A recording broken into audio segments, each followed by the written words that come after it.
नमस्कार। एक ऐसा मशीन जिसमें आप एक टोकन डालें और उसके बाद आप उससे जो भी मांगे वो आपको मिल जाए। आप जितने पैसे चाहें उतने पैसे, आप जितनी जमीन चाहें उतनी जमीन, आप अपना खोया हुआ प्यार या किसी भी व्यक्ति को मांगने से उसे वो मिल जाएगा। जी हाँ, कहानी है 1980 के उत्तर प्रदेश के एक हरिपुर गाँव की। एक छोटा सा गाँव होता है, एक जगदीश नाम का लकड़हारा होता है जो कि देर रात ही जंगल में लकड़ी काटने के लिए चला जाता है। वो जंगल में जाते जाते उसे और भी समय लग जाता है और थोड़े ही समय में सुबह होने वाला होता है। जगदीश जंगल में पहुंचता है, उसे किसी एक चीज की बदबू आती है, जैसे कुछ जल रहा हो। जगदीश थोड़ा डर जाता है कि ऐसा क्या जल रहा है, कहीं पूरा जंगल न जल जाए। इसके लिए जिधर साइड से इस तरफ से बदबू आ रहा होता है वो उधर साइड जाता है। जैसे जैसे बदबू के करीब जाता है बदबू उसको और ज्यादा बढ़ती चली जाती है। आगे जाने के बाद वो देखता है उसके सामने ढेर सारा काला धुआं उठता है। वो काले धुएं में उसे एक औरत दिखाई देती है जो इसका जो फेस होता है वो पूरा उसके बालों से ढका होता है। उस औरत का सिर्फ उसकी आंखें लाल दिखाई देती हैं। इसे देखने के बाद जगदीश पूरा डर जाता है। जगदीश फिर भी हिम्मत जुटाकर उसको पूछता है कि कौन है वहाँ। उसके बाद वहाँ से धुआं गायब हो जाता है। जगदीश पूरा डरा होता है। जगदीश 2-4 कदम आगे ही चलता है कि वो उसको दिखाई देता है, ऐसा कुछ दिखाई देता है जिससे जगदीश के पैरों तले जमीन खिसक जाती है। जगदीश देखता है कि शहर के एक माने जाने अमीरों के नाम में आने वाले एक व्यक्ति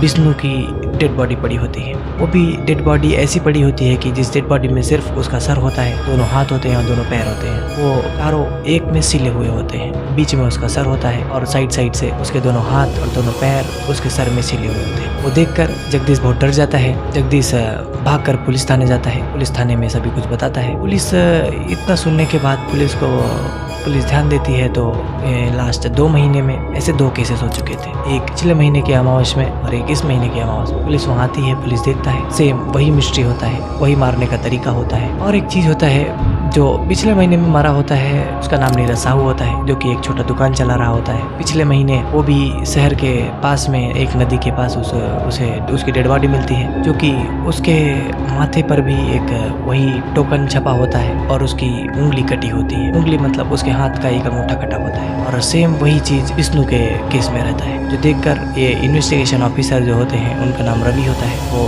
देखकर उन्हें समझ में आता है कि शहर में कुछ तो बहुत बुरा हो रहा है या कुछ ऐसा चल रहा है जो कि सभी से परे है। अब जो भी क्लू होता है ऑफिसर्स लेके जाते हैं और गांव में सभी को पता करते हैं, आसपास के सभी लोगों से पता करते हैं। तो एक चीज और हैरान करने वाली बात सुनने में आती है कि इन दोनों की मरने से पहले ही उनके हाथ की उंगली कट गई होती है।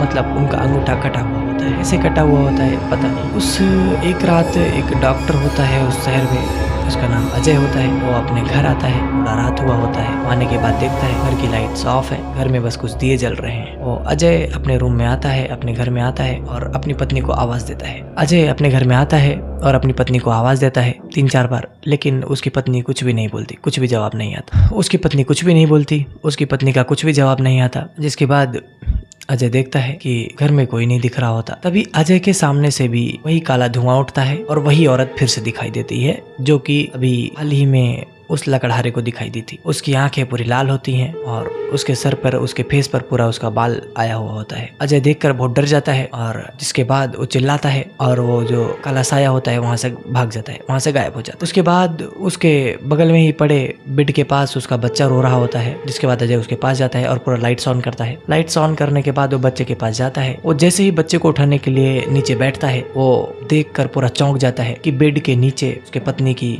जिसका नाम सुमन होता है, उसके पत्नी की डेड बॉडी पड़ी होती है। वो भी डेड बॉडी वैसी ही होती है जैसे कि अभी शहर में हल्ला हुआ था कि 2 डेड बॉडीज ऐसी मिली है, जिसका ऊपर का जो शरीर का पार्ट होता है पूरा मिसिंग होता है। उसका बस मुंडी होता है, सर और उसके दोनों हाथ, दोनों पैर और 5 एक में सिले हुए होते हैं। जिसे देखने के बाद वो डर जाता है। वो तुरंत पुलिस को फोन करता है। पुलिस वहाँ पहुँचती है। पुलिस वहाँ पहुँचने के बाद वो भी देखते हैं तो जो सुमन होती है उसके भी हाथ का अंगूठा एक कटा होता है। जिसके बाद पुलिस उनके पति को पूछती है कि इनके हाथ का अंगूठा कैसे कटा। जिसके बाद अजय बताता है कि हम दोनों को बच्चे नहीं हो रहे थे। जिसके बाद हमने कई जगह से, कई डॉक्टरों से मिले, कई लोगों से पता किया तो सुमन की किसी सहेली ने बताया कि पास के ही जंगल में जाने के बाद वहाँ पे कुछ औरत रहती हैं जो कि जिनको जादू पता है, वो जादू करती हैं और आपको जो चाहिए वो सभी चीजें दे देंगे, सभी आपकी मनोकामनाएं पूरी करती हैं। जिसके बाद एक रात अजय और उसकी पत्नी सुमन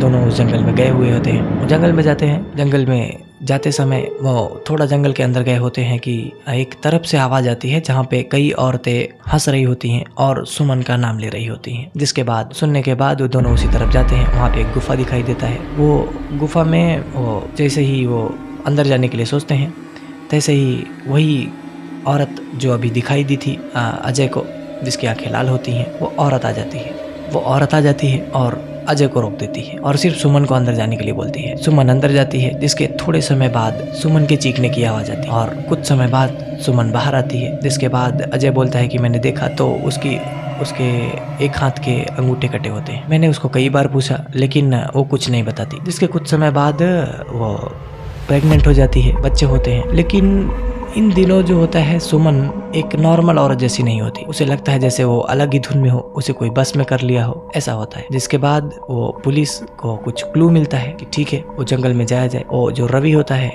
इन्वेस्टिगेशन ऑफिसर, वो अपने हवलदार को लेता है और उस जंगल में जाता है। वो उस जंगल में जाता है। थोड़े ही आगे जाने के बाद उसे लगता है कि हमें इस गांव के और भी लोगों को बुला लेना चाहिए। वो हवलदार को बोलता है कि जाओ गांव से कुछ लोग और अपने कुछ और भी ऑफिसर्स को बुला कर लेके आओ। हवलदार चला जाता है और लेकिन थोड़े ही समय में जंगल के अंदर से वो रवि के नाम की आवाज़ आने लगती है।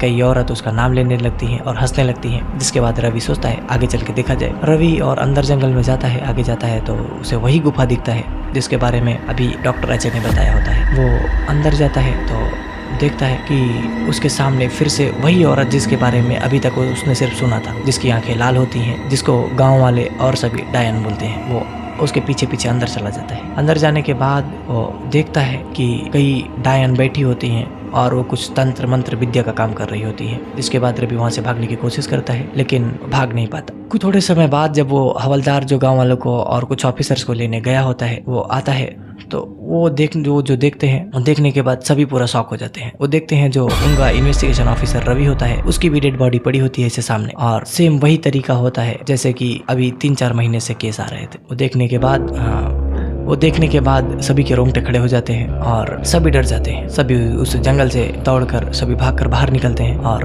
दिन में सभी जंगल में जाकर वो डेड बॉडी को लेकर जो भी क्रियाक्रम होता है वो करते हैं। लेकिन उसके बाद से आज तक उस जंगल की रहस्यमयी उसमें क्या है क्या नहीं है वो कुछ भी नहीं पता चला। और आज भी गांव वाले उस जंगल में जाते नहीं हैं और आज भी वो जंगल को बैन करके रखा हुआ है। जंगल के बाहर ऑफिसर्स लगाए गए हैं, किसी को रात में अंदर जाने देना मना किया गया है। नमस्कार, धन्यवाद। अगर कहानी आपको अच्छी लगी हो तो वीडियो को लाइक और चैनल को सब्सक्राइब जरूर करें। धन्यवाद।